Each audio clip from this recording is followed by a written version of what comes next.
7 years ago, 16-year-old Maya Patel disappeared from her bedroom in the middle of the night, leaving behind only an open window and her anxious family. Police found no signs of struggle, no evidence of foul play. Her case went cold within months. But when her twin sister finally brings herself to sort through Maya's belongings, she discovers something that will prove Maya didn't run away and that someone has been watching their family ever since. Priya Patel stood in the doorway of her twin sister's bedroom, paralyzed by 7 years of preserved memories. At 23, she looked fragile, not just from chronic anxiety, but from carrying the guilt of being the twin who survived while Maya vanished without a trace. 7 years since Maya had disappeared from this very room on a cold February night in 2017, leaving behind an open window, scattered homework, and a family that would never be whole again. 7 years since Priya had woken up from a nightmare to find her identical twins' bed empty and their lives forever changed. Their parents had kept Maya's room exactly as it was, but Dr. Reeves, the family therapist, had finally convinced them it was time to sort through her belongings. The investigation had been thorough initially. Detective James Rodriguez had interviewed everyone at their high school, checked Maya's social media accounts, followed every lead, but Maya had simply vanished.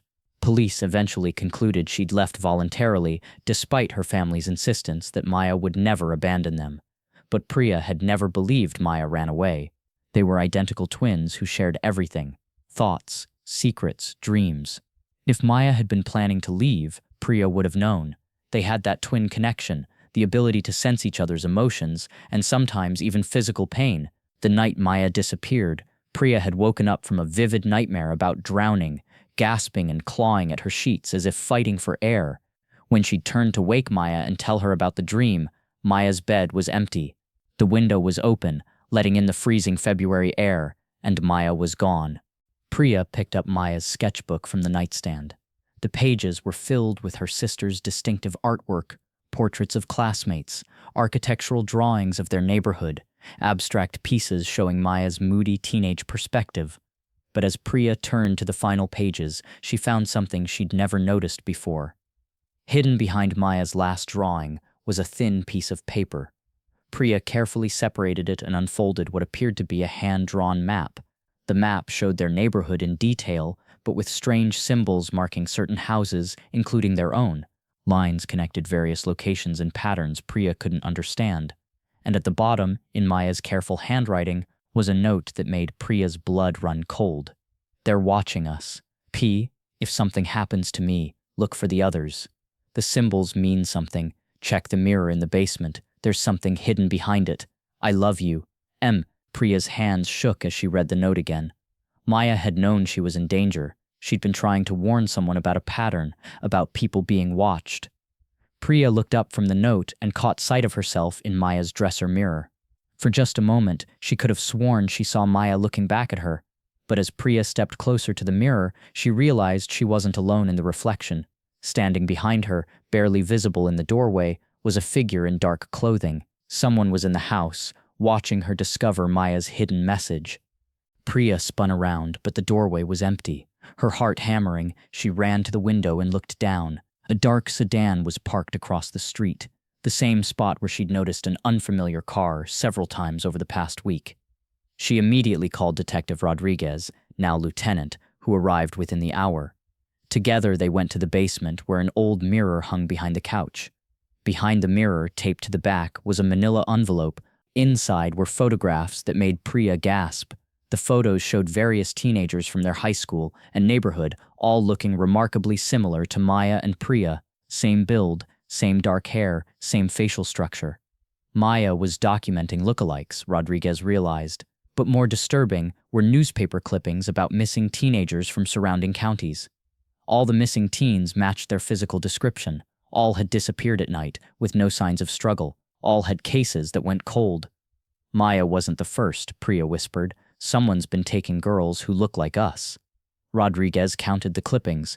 5 missing girls over 3 years, all from within a 200-mile radius. Maya had been collecting evidence of a pattern that police had never noticed because the disappearances occurred in different jurisdictions. Maya was conducting her own investigation, Rodriguez concluded. She'd figured out that someone was targeting teenagers who matched a certain physical type. But why? That's what we need to find out. Priya, pack a bag and stay somewhere else tonight. If Maya was right about someone watching your family, you could be in danger. Priya was packing when her phone rang. Unknown number. Maya Patel? The voice was electronically distorted. Yes, you found Maya's little treasure hunt. Clever girl, just like her sister. Priya's blood froze. Where is Maya? Maya asked too many questions. But you're smarter than she was, aren't you? You know when to stop digging. What did you do to her? The same thing I'll do to you if you don't put those photos back where you found them and forget what you saw. The line went dead. FBI Special Agent Sarah Chen arrived the next morning to review Maya's evidence.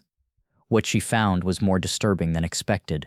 Your sister was tracking a pattern across 3 states, Agent Chen reported. But this isn't random kidnapping. Someone has been systematically targeting girls with very specific physical characteristics. Maya's most detailed notes were about encounters several of the missing girls had mentioned before they disappeared, a man claiming to be a photographer who approached them at shopping malls, coffee shops, even outside their schools. Maya had been tracking social media posts from the missing girls, Agent Chen explained. At least 4 of them mentioned being approached by the same man in the weeks before they vanished.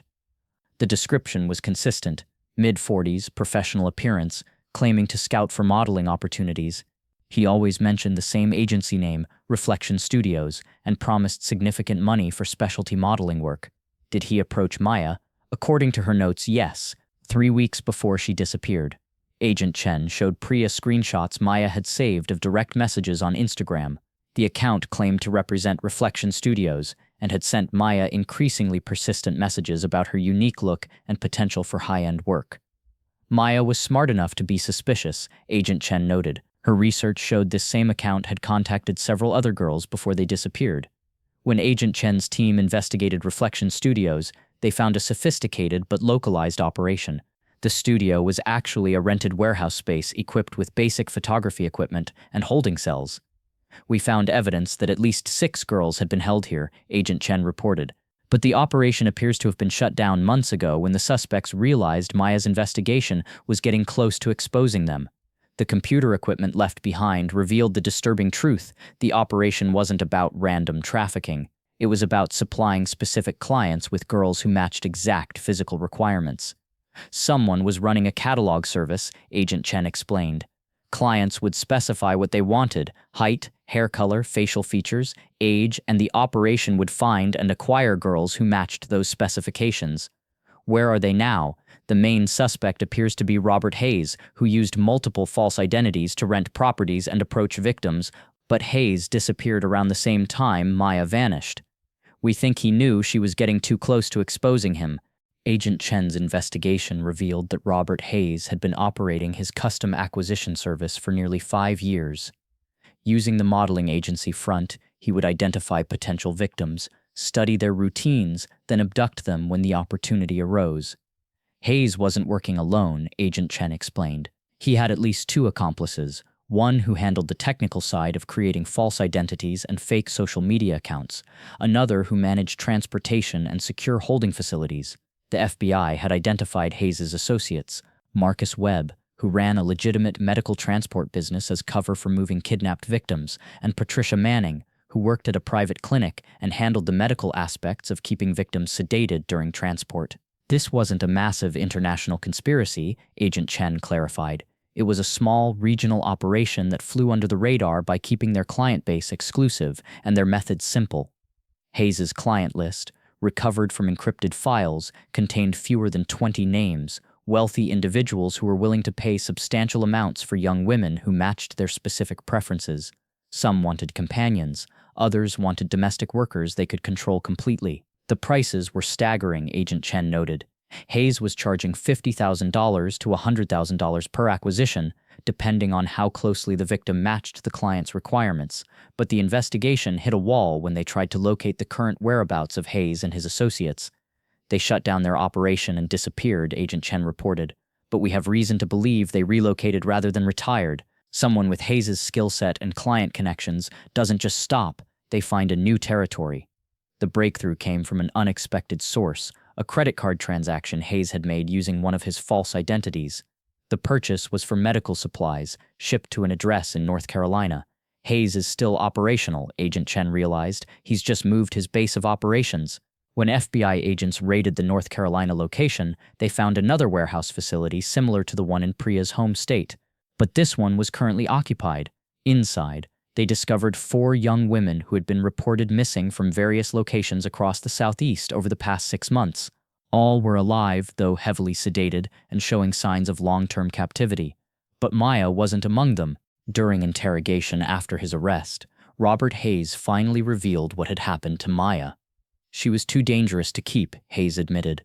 The Patel girl had figured out too much about our operation. She'd been documenting everything, taking photos, even recording conversations. Agent Chen leaned forward. What did you do with her?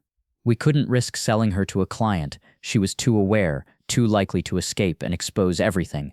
Manning suggested we could use her for medical experimentation, but I decided it was safer to eliminate the threat entirely. Priya felt sick as Hayes described Maya's final days. Her sister had been held at the original warehouse for 2 weeks while Hayes decided how to handle the threat she represented. Maya never stopped trying to escape, Hayes continued. She was always looking for weaknesses in our security, always trying to get messages to the outside world. Finally, I realized she was never going to be compliant enough to sell. Where is she? Hayes's lawyer whispered something in his ear before he answered. There's a limestone quarry about 40 miles north of the city, Section 12, about 15 feet down on the east side. That's where you'll find what's left of Maya Patel. The recovery operation took 3 days. Maya's remains were found exactly where Hayes had indicated, along with personal items that confirmed her identity. She had been dead for nearly 7 years, killed within weeks of her abduction, when Hayes realized she would never stop trying to escape. 6 months after Hayes's conviction, Priya stood in the cemetery where Maya had finally been laid to rest. The headstone read simply, Maya Patel, beloved daughter and sister, who died trying to save others. Hayes, Webb, and Manning had all received life sentences without possibility of parole. The FBI's investigation had identified and rescued 12 victims from their operation, and Hayes's client list had led to arrests across multiple states. Maya's hidden investigation had ultimately saved lives and exposed an operation that had been destroying families for years. But for Priya, the victory felt hollow. Maya was still gone, and 7 years of wondering had ended with the worst possible answer. The 4 women rescued from Hayes's North Carolina facility had all been reunited with their families.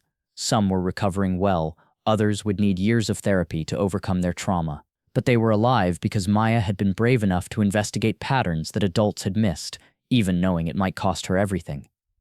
Dr. Reeves had helped Priya understand that survivor's guilt was a normal response to trauma, but that didn't make it easier to bear. Why had Maya been the one to die while Priya remained safe? Why hadn't she noticed that Maya was conducting a dangerous investigation? Maya chose to put herself at risk to protect people she'd never met, Dr. Reeves reminded Priya during their sessions. She knew the danger, but she decided that exposing Hayes was worth the risk. That was her choice, not something that happened because you failed to protect her. Priya kept Maya's sketchbook on her dresser, open to the last drawing Maya had completed, a portrait of the 2 of them as children, holding hands and smiling.